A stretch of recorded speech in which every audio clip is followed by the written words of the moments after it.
This is Shaheen और आज हम लोग डिस्कस करने वाले हैं MMPC 005 सॉल्व्ड असाइनमेंट को। और ये आप लोग का जुलाई 2026 जनवरी 2027 दोनों ही सेशन के लिए इम्पोर्टेंट रहने वाला है। सब्जेक्ट का नाम है प्रबंधकीय अनुप्रयोगों हेतु मात्रात्मक विश्लेषण। और यहाँ पे अगर मैं बात करूँ जुलाई 2026 सत्र की, तो यहाँ पे 31 अक्टूबर 2026 और जनवरी 2027 स्टूडेंट्स के लिए 30 अप्रैल 2027 इम्पॉर्टेंट रहने वाला है। तो अगर आप लोग नोटिस करोगे तो आप देखोगे कि यहाँ पे आपके 5 क्वेश्चंस दे रखे हैं और इन पांचों को आंसर करना है आपको 20 मार्क्स ईच। तो देखो फर्स्ट क्वेश्चन से स्टार्ट करते हैं हम लोग। प्राथमिक एवं द्वितीय आंकड़ों में अंतर स्पष्ट कीजिए। तो प्राथमिक आंकड़ों की संग्रह की विभिन्न विधियों की चर्चा कीजिए। यह भी बताइए कि प्रत्येक विधि का उपयोग किन परिस्थिति में किया जाना चाहिए। तो पहले मैंने डिफरेंस बता दिया, प्राथमिक और द्वितीय आंकड़ों में अंतर।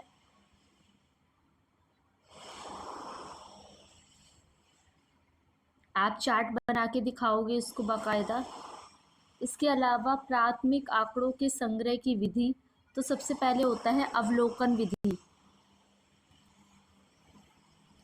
अवलोकन विधि के बाद आता है साक्षात्कार विधि।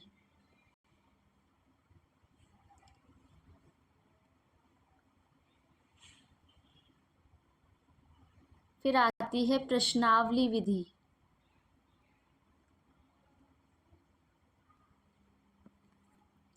फिर आती है आपकी अनुसूची विधि। फिर आती है आपकी प्रयोग विधि।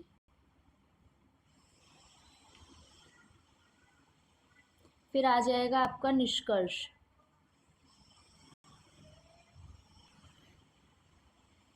इसके बाद सेकंड क्वेश्चन इज, हाल ही में किए गए एक राष्ट्रव्यापी सर्वेक्षण के आधार पर मुद्रित विज्ञापनों के एक विक्रेता का अनुमान है कि 56% व्यास अपने सभी डाक खोलते हैं।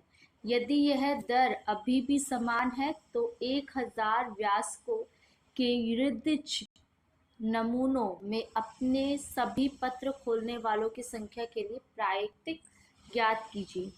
तो यहाँ पे दो आपके ऑप्शंस दे रखे हैं। तो ये बायनॉमियल डिस्ट्रीब्यूशन का प्रश्न है और n बड़ा है, इसलिए हम नॉर्मल अप्रॉक्सीमेशन करेंगे। तो अभी ये क्वेश्चन सॉल्व करना है आपको।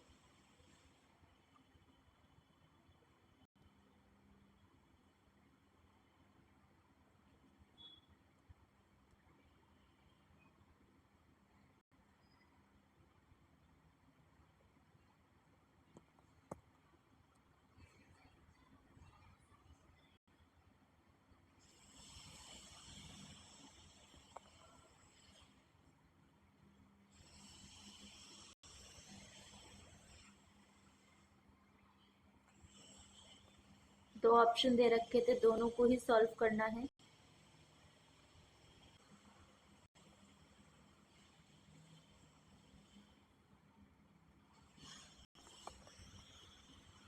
क्वेश्चन नंबर 3, उन विभिन्न कारणों का वर्णन कीजिए जिनके कारण प्रतिचयन सैंपलिंग जनसंख्या के बारे में निष्कर्ष निकालने का एक प्रभावी माध्यम माना जाता है।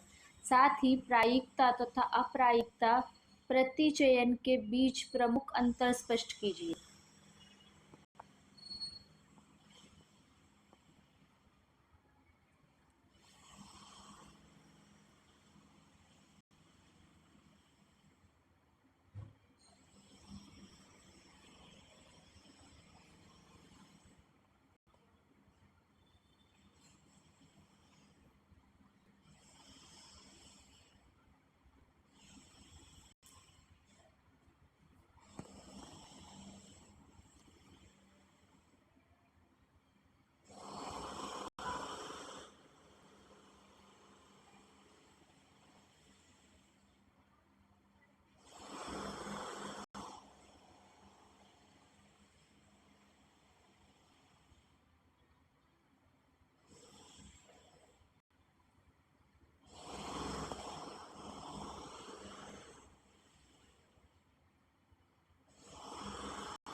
ये एक पेज स्किप हो गया है स्टूडेंट्स।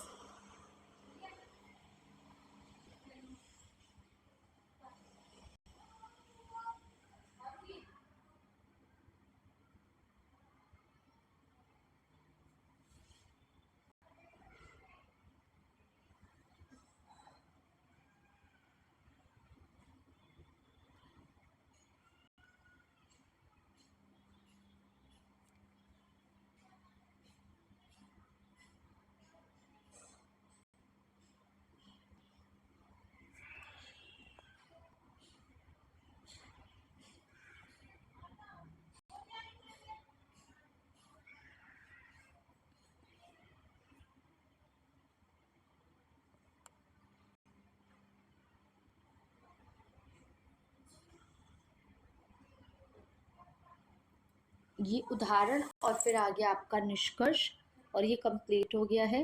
क्वेश्चन नंबर 4 की अगर मैं बात करूँ तो कर्मचारी पलायन के अध्ययन के अंतर्गत बिक्री प्रबंधन पदों पर कार्यरत व्यक्तियों के अनुभव के वर्षों का सर्वेक्षण किया गया है। आंकड़े इस तरीके से दे रखे हैं और अब इसका हम सॉल्यूशन प्रोवाइड करेंगे।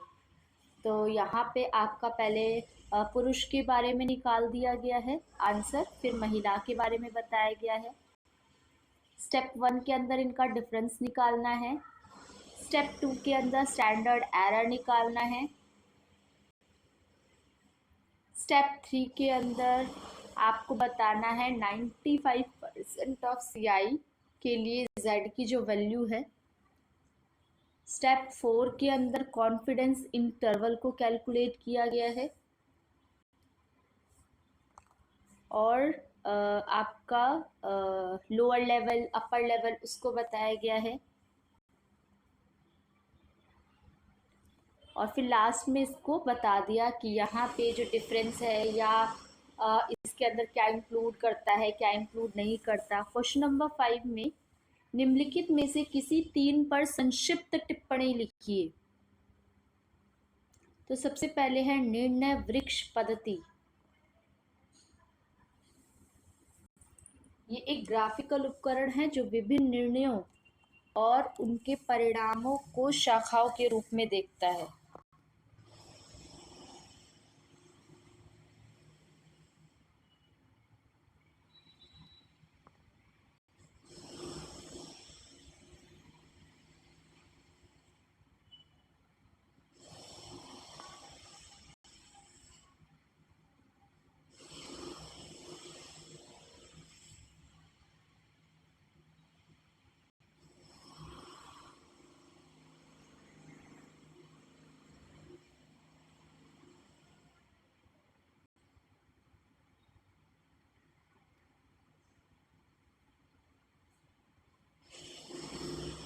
And that is all.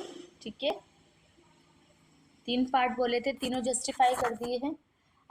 ये कंप्लीट हो गया आपका फुल्ली असाइनमेंट MMPC 005। अगर आप लोगों को कोई डाउट होता है लेक्चर वीडियो से रिलेटेड तो आप लोग कमेंट सेक्शन में मेंशन करो। PDF के लिए कमेंट सेक्शन में मेंशन करो। बाकी मैं आप लोगों से मिलूंगी नेक्स्ट लेक्चर वीडियो में। तब तक चैनल को सब्सक्राइब करें, शेयर करें video as more as possible. Thank you for watching and be happy student.